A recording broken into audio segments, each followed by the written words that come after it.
ओम शांति। आज 19 अक्टूबर 2020 की साकार मुरली।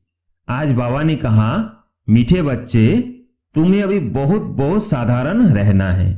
फैशनेबल ऊंचे कपड़े पहनने से भी देह अभिमान आता है। आज का प्रश्न, तकदीर में ऊंच पद नहीं है तो किस बात में बच्चे सुस्ती करते हैं? उत्तर, बाबा कहते, बच्चे अपना सुधार करने के लिए चार्ट रखो। याद का चार्ट रखने में बहुत फायदा है। नोटबुक सदा हाथ में हो। चेक करो कितना समय बाप को याद किया। हमारा रजिस्टर कैसा है? देवी कैरेक्टर है? कर्म करते बाबा की याद रहती है? याद से ही कट उतरेगी, ऊंच तकदीर बनेगी। आज का गीत है भोलेनाथ से निराला। ओम शांति। मीठे मीठे बच्चों पास यह लक्ष्मी नारायण का चित्र घर में जरूर होना चाहिए। इनको लक्ष्मी नारायण को देख बहुत खुशी होनी चाहिए, क्योंकि तुम्हारा यह है पढ़ाई का एम ऑब्जेक्ट। तुम जानते हो हम स्टूडेंट है और ईश्वर पढ़ाते हैं। ईश्वरीय स्टूडेंट वो विद्यार्थी हैं। हम ये पढ़ते हैं सबके लिए। ये एक ही उद्देश्य है। इनको देखते बहुत खुशी होनी चाहिए। गीत भी बच्चों ने सुना, बहुत भोलानाथ है। कोई कोई शंकर को भोलानाथ समझते हैं, फिर शिव और शंकर को मिला देते हैं। अभी तुम जानते हो वो शिव ऊंच थे ऊंच भगवान और शंकर देवता, फिर दोनों एक कैसे हो सकते हैं? यह भी गीत में सुना कि भक्तों की रक्षा करने वाले। जरूर भक्तों पर कोई आपदाएं हैं। 5 विकारों की आपदाएं सबके ऊपर है। भगत भी सब है। ज्ञानी किसको नहीं कहा जा सकता। ज्ञान और भक्ति बिल्कुल अलग चीज है। जैसे शिव और शंकर अलग है। जब ज्ञान मिलता है तो फिर भक्ति नहीं रहती। तुम सुख धाम के मालिक बनते हो। आधा कल्प के लिए सदगति मिल जाती है। एक ही इशारे से तुम आधा कल्प का वर्षा पा लेते हो। देखते हो भक्तों के ऊपर कितनी तकलीफ है। ज्ञान से तुम देवता बन जाते हो। फिर जब भक्तों पर भीड़ होती है, अर्थात दुख होता है, तब बाप आते हैं। बाप समझाते हैं, ड्रामा अनुसार जो पास्ट हुआ सो फिर रिपीट होना है। फिर भक्ति शुरू होती है तो वाम मार्ग शुरू होता है, अर्थात पतित बनने का मार्ग। उसमें भी नंबर 1 है काम, जिसके लिए कहा जाता है काम पर जीत पाने से तुम जगत जीत बनेंगे। वो कोई जीत थोड़ी पाते हैं। रावण राज्य में विकार के बिगड़ तो कोई का भी शरीर पैदा नहीं होता। सतयुग में रावण राज्य होता नहीं। वहां भी अगर रावण होता तो बाकी भगवान ने राम राज्य स्थापन करके क्या किया? बाप को कितना ओना रहता है हमारे बच्चे सुखी रहे। धन इकट्ठा करके बच्चों को दे देते हैं कि सुखी रहे, परंतु यहां तो ऐसे हो नहीं सकता। यह है ही दुख की दुनिया। यह बेहद का बाप कहते हैं, तुम वहां जन्म जन्मांतर सुख भोगते आएंगे, अथाह धन मिल जाता है। 21 जन्म वहां कोई दुख नहीं होगा, दिवाली नहीं मारेंगे। यह बातें बुद्धि में धारण कर आंतरिक बड़ी खुशी रहनी चाहिए। तुम्हारा ज्ञान और योग सारा गुप्त है। स्थूल हथियार आदि कुछ नहीं है। बाप समझाते हैं, यह ज्ञान तलवार। उन्होंने फिर स्थूल हथियार निशानियां देवियों को दे दी है। शास्त्र आदि जो पढ़ते हैं वो लोग कभी ऐसे नहीं कहते कि यह ज्ञान तलवार है, यह ज्ञान खड़ग है। यह बेहद का बाप ही बैठ समझाते हैं। वो समझते हैं शक्ति सेना ने जीत पाई है तो जरूर कोई हथियार होंगे। बाप आकर यह सब भूले बताते हैं। यह तुम्हारी बात बहुत ढेर मनुष्य सुनेंगे। विद्वान आदि भी एक दिन आएंगे। बेहद का बाप है ना। तुम बच्चों को सीमत पर चलने में ही कल्याण है, तब देह अभिमान टूटेगा। इसलिए साहूकार लोग आते नहीं हैं। बाप कहते हैं, दे अहंकार को छोड़ो। अच्छे कपड़े आदि का भी नशा रहता है। तुम अभी वनवा में हो ना, अभी जाते हो ससुर घर, वहां तुमको बहुत जेवर पहनाएंगे। यहाँ ऊंचे कपड़े नहीं पहनने हैं। बाप कहते हैं बिल्कुल साधारण रहना है, जैसे कर्म मैं करता हूं। बच्चों को भी साधारण रहना है, नहीं तो देह का अभिमान आ जाता है, वह सब बहुत नुकसान कर देते हैं। तुम जानते हो हम ससुर घर जाते हैं, वहां हमको बहुत जेवर मिलेंगे। यहाँ तुमको जेवर आदि नहीं पहनने हैं। आजकल चोरी आदि कितनी होती है, रास्ते में ही डाकू लूट लेते हैं। दिन प्रतिदिन यह हंगामा आदि ज्यादा बढ़ता जाएगा। इसलिए बाप कहते हैं अपने को आत्मा समझ मुझे याद करो। देह अभिमान में आने से बाप को भूल जाएंगे। यह मेहनत अभी ही मिलती है, फिर कभी भक्ति मार्ग में यह मेहनत नहीं मिलती। अभी तुम संगम पर हो। तुम जानते हो बाप आते ही हैं पुरुषोत्तम संगम युग पर। लड़ाई भी जरूर होगी, एटॉमिक बम्स आदि खूब बनाते रहते हैं। कितना भी माथा मारो कि अब बंद हो जाए, परंतु ऐसे हो नहीं सकता। ड्रामा में नूंद है, समझाने से भी समझेंगे नहीं। मौत होना ही है तो बंद कैसे होगा, समझते भी है तो भी बंद नहीं करेंगे। ड्रामा में नूंद है, यादवों और कौरवों को खलास होना ही है। यादव है यूरोप वासी, उन्हों का है साइंस घमंड, जिससे विनाश होता है। फिर जीत होती है साइलेंस घमंड की। तुमको शांति घमंड में रहना अर्थात शांत स्वरूप रहना सिखाया जाता है। बाप को याद करो, डेड साइलेंस। हम आत्मा शरीर से न्यारी है। शरीर छोड़ने के लिए जैसे हम पुरुषार्थ करते हैं, ऐसे कभी कोई शरीर छोड़ने के लिए पुरुषार्थ करते हैं क्या? सारी दुनिया ढूंढ कर आओ, कोई है जो बोले हे आत्मा अब तुमको शरीर छोड़ जाना है, पवित्र बनो, नहीं तो फिर सजा खानी पड़ेगी। सजा कौन खाते हैं? आत्मा। उस समय साक्षात्कार होता है, तुमने यह पाप किए हैं, खाओ सजा। उस समय फील होता है जैसे जन्म जन्मांतर की सजा मिलती है। इतना दुख भोगना, बाकी सुख की बैलेंस क्या रहा? बाप कहते हैं अभी कोई पाप कर्म नहीं करो, अपना रजिस्टर रखो। हर एक स्कूल में चाल चलन का रजिस्टर रखते हैं ना। एजुकेशन मिनिस्टर भी कहेंगे भारत का कैरेक्टर ठीक नहीं है। बोलो हम इन लक्ष्मी नारायण जैसे कैरेक्टर्स बनाते हैं। यह लक्ष्मी नारायण का चित्र तो सदा साथ में होना चाहिए। यह है एम ऑब्जेक्ट। हम ऐसे बनते हैं। इस आदि सनातन देवी देवता धर्म की हम स्थापना कर रहे हैं श्रीमत पर। यहाँ चाल चलन को सुधारा जाता है। तुम्हारी यहाँ कचहरी भी होती है। सब सेंटर्स पर बच्चों को कचहरी करनी चाहिए। रोज बोलो, चार्ट रखो तो सुधार होगा। किसकी तकदीर में नहीं है तो फिर सुस्ती कर लेते हैं। चार्ट रखना बड़ा अच्छा है। तुम जानते हो हम इस 84 के चक्र को जानने से ही चक्रवर्ती राजा बन जाते हैं। कितना सहज है। और फिर पवित्र भी बनना है। याद की यात्रा का चार्ट रखो, इसमें तुमको बहुत फायदा है। नोटबुक नहीं निकाला तो समझो बाबा को याद नहीं किया। नोटबुक सदा हाथ में रखो। अपना चार्ट देखो, कितना समय बाप को याद किया। याद बिगर जंक उतर ना सके। कट उतारने के लिए चीज को घास लेट में डालते हैं ना। कर्म करते हुए भी बाप को याद करना है तो पुरुषार्थ का फल मिल जाएगा।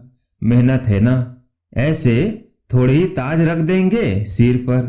बाबा इतना ऊंच पद देते हैं, कुछ तो मेहनत करनी है। इसमें हाथ पांव आदि कुछ भी नहीं चलाने हैं। पढ़ाई तो बिल्कुल सहज है। बुद्धि में है शिव बाबा से ब्रह्मा द्वारा हम यह बन रहे हैं। कहां भी जाते हो तो बैज पढ़ा रहे। बोलो वास्तव में कोट ऑफ आर्म्स यह है। समझाने की बड़ी रॉयल्टी चाहिए। बहुत मीठापन से समझाना है। कोट ऑफ आर्म्स भी समझाना है। प्रेत बुद्धि और विपरीत बुद्धि किसको कहा जाता है? तुम बाप को जानते हो। लौकिक बाप को तो गॉड नहीं कहेंगे। वो बेहद का बाप ही पतित पावन सुख का सागर है। उनसे सुख घनेरे मिलते हैं। अज्ञान काल में समझते हैं माँ बाप सुख देते हैं, ससुर घर भेज देते हैं। अब तुम्हारा है बेहद का ससुर घर और वो है हद का। वो माँ बाप करके 5 से 7 लाख करोड़ देंगे। तुम्हारा तो बाप ने नाम रखा है पद्मा पदम पति बनने वाले बच्चों। वहां तो पैसे की बात ही नहीं, सब कुछ मिल जाता है।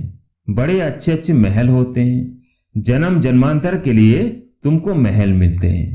सुदामा का मिसाल है ना, चावल मुट्ठी सुना है तो यहाँ वो भी ले आते हैं। अब चावल रूखा थोड़ी खाएंगे तो उनके साथ कुछ मसाले आदि भी ले आते हैं। कितना प्रेम से ले आते हैं। बाबा तो हमको जन्म जन्मांतर के लिए देंगे, इसलिए कहा जाता है दाता। भक्ति मार्ग में तुम ईश्वर अर्थ देते हो तो अल्पकाल के लिए दूसरे जन्म में मिल जाता है। कोई गरीबों को देते हैं, कॉलेज बनाते हैं तो दूसरे जन्म में पढ़ाई का दान मिलता है। धर्मशाला बनाते हैं तो मकान मिलता है, क्योंकि धर्मशाला में बहुत आकर सुख पाते हैं। यह तो जन्म जन्मांतर की बात है। तुम जानते हो शिव बाबा को जो देते हैं वो सब हमारे ही काम में लगाते हैं। शिव बाबा तो अपने पास रखते नहीं हैं। इनको भी कहा सब कुछ दे दो तो विश्व के मालिक बन जाएंगे। विनाश का साक्षात्कार भी कराया, राजाई का साक्षात्कार भी कराया, बस नशा चढ़ गया। बाबा हमको विश्व का मालिक बनाते हैं। गीता में भी है, अर्जुन को साक्षात्कार कराया, मुझे याद करो तो तुम यह बनेंगे। विनाश और स्थापना का साक्षात्कार कराया तो इनको भी शुरू में खुशी का पारा चढ़ गया। ड्रामा में यह पाठ था। भागीरथ को भी कोई जानते थोड़ी है, तो तुम बच्चों को यह एम ऑब्जेक्ट बुद्धि में रहनी चाहिए। हम यह बनते हैं, जितना पुरुषार्थ करेंगे उतना ऊंच पद पाएंगे। गाया जाता है फॉलो फादर। इस समय की बात है। बेहद का बाप कहते हैं, मैं जो राय देता हूं उस पर फॉलो करो। इसने क्या किया सो भी बताते हैं। उनको सौदागर, रत्नागर, जादूगर कहते हैं ना। बाबा ने अचानक ही सब कुछ छोड़ दिया। पहले उन रत्नों का जौहरी था, अब अविनाशी ज्ञान रत्नों का जौहरी बना। हेल को हेवन बनाना कितना बड़ा जादू है। फिर सौदागर भी हैं, बच्चों को कितना अच्छा सौदा देते हैं। कपन चावल मुट्ठी लेकर महल दे देते हैं। कितनी अच्छी कमाई कराने वाला है। जवाहरत के व्यापार में भी ऐसे होता है। कोई अमेरिकन ग्राहक आता है तो उनसे 100 की चीज का 500, 1000 भी ले लेंगे। उनसे तो बहुत पैसा ले लेते हैं। तुम्हारे पास तो सबसे पुरानी चीज है प्राचीन योग। तुमको अब भोलानाथ बाप मिला है। कितना भोला है। तुमको क्या बनाते हैं? कपन के बदले तुमको 21 जन्म के लिए क्या बना देते हैं। मनुष्यों को कुछ भी पता नहीं। कभी कहेंगे भोलानाथ ने यह दिया, कभी कहेंगे अंबा ने दिया, गुरु ने दिया। यहाँ तो है पढ़ाई। तुम ईश्वरीय पाठशाला में बैठे हो। ईश्वरीय पाठशाला कहेंगे गीता को। गीता में है भगवानुवाच, परंतु यह भी किसको पता नहीं है कि भगवान किसको कहा जाता है। कोई से भी पूछो, परमपिता परमात्मा को जानते हो? बाप है बागवान, तुमको कांटों से फूल बना रहे हैं। उनको गार्डन ऑफ अल्लाह कहते हैं। यूरोपियन लोग भी कहते हैं पैराडाइज। बरोबर भारत परिस्तान था, अब कब्रिस्तान है। अभी फिर तुम परिस्तान के मालिक बनते हो। बाप आकर सोए हुए को जगाते हैं। यह भी तुम जानते हो। नंबरवार पुरुषार्थ अनुसार जो खुद जाग जाते हैं तो दूसरों को भी जगाते हैं। नहीं जगाते हैं तो गोया खुद जगा हुआ नहीं है। तो बाप समझाते हैं, इन गीतों आदि की भी ड्रामा में नूंद है। कोई गीत बहुत अच्छे हैं। जब तुम उदास हो जाते हो तो ये गीत बजाओ तो खुशी में आ जाएंगे। रात के राही थक मत जाना, यह भी अच्छा है। अब रात पूरी होती है। मनुष्य समझते हैं जितना भक्ति करेंगे उतना भगवान जल्दी मिलेगा।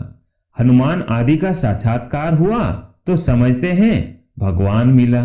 बाप कहते हैं ये साक्षात्कार आदि की सब ड्रामा में नून थे। जो भावना रखते हैं उसका साक्षात्कार हो जाता है, बाकी ऐसा कोई होता नहीं है। बाप ने कहा है यह बैच तो सबको सदैव पढ़ा रहे, किस्म किस्म के बनते रहते हैं। यह बहुत अच्छा है समझाने के लिए। तुम रूहानी मिलिट्री हो ना, मिलिट्री को हमेशा निशानी रहती है। तुम बच्चों को भी यह होने से नशा रहेगा। हम यह बन रहे हैं, हम स्टूडेंट हैं। बाबा हमको मनुष्य देवता बना रहे हैं। मनुष्य देवताओं की पूजा करते हैं, देवताएं तो देवता की पूजा नहीं करेंगे। यह मनुष्य देवताओं की पूजा करते हैं क्योंकि वो श्रेष्ठ हैं। अच्छा, मीठे मीठे सिकिलदे बच्चों प्रति माता पिता बाप दादा का याद प्यार और गुड मॉर्निंग। रूहानी बाप की रूहानी बच्चों को नमस्ते। हम रूहानी बच्चों की रूहानी बाप दादा को याद प्यार गुड मॉर्निंग नमस्ते नमस्ते। धारणा के लिए मुख्य सार। पहला पॉइंट, बुद्धि में सदा अपनी एम ऑब्जेक्ट याद रखनी है। लक्ष्मी नारायण का चित्र सदा साथ रहे। इसी खुशी में रहो कि हम ऐसा बनने के लिए पढ़ रहे हैं। अभी हम हैं गॉडली स्टूडेंट। दूसरा पॉइंट, अपना पुराना कपन चावल मुट्ठी दे महल लेने हैं। ब्रह्मा बाप को फॉलो कर अविनाशी ज्ञान रत्नों का जौहरी बनना है। आज प्यारे मीठे बाबा का वरदान, अशरीरीपन के इंजेक्शन द्वारा मन को कंट्रोल करने वाले एकाग्रचित भव।